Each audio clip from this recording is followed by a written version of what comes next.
Кыргыз эли эзелтеден каата салт ыкпат атты бекем карманып келген. Ошондой эле мына комузчулук өнөрдө дагы атайын салттуу чертиле турган гүлдөр бар. Салтка карай жасай турган амалдары бар. Мынакей ар бир комузчу убагында өзүнүн кербези, өзүнүн ботою, шыңырамасы, камбарканы болгон. Ошондой эле мынакей биздин күп атасы Карамолду атабыздын дагы өзүнүн бир нече камбаркан күүлөрү болгон. Анткени бул күүчүлөр арасында камбаркан күү чертүү бул салтка айланган. Деп колго комузду алганда эң биринчи ушул камбаркан атабыз бизге комузду ойлоп таап берген, биринчи күүнү ушу комузга салган деп камбар атабызга таазим этип, камбар атабызга арналган күүдөн бирди тартып, анан устаттарынын күүлөрүнөн тартып, анан кийин эл арасында кенен таанылган мыкты күүлөрдөн чертип, өзүнүн күүлөрүнөн кайрып, анан өнөр тартуулап отурушкан дейт. Мына эмесе биз дагы салт улай камбаркан күүдөн баштап берели.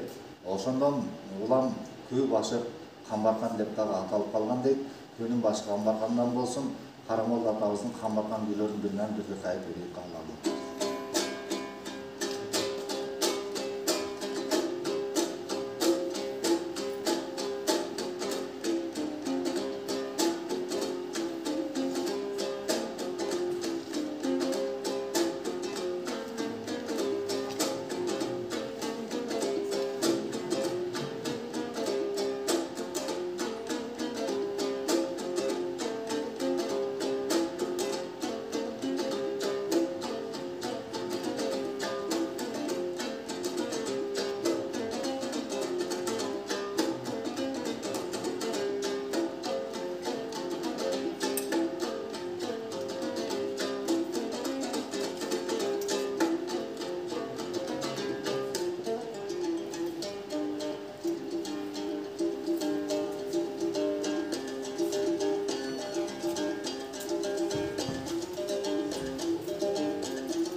Vale.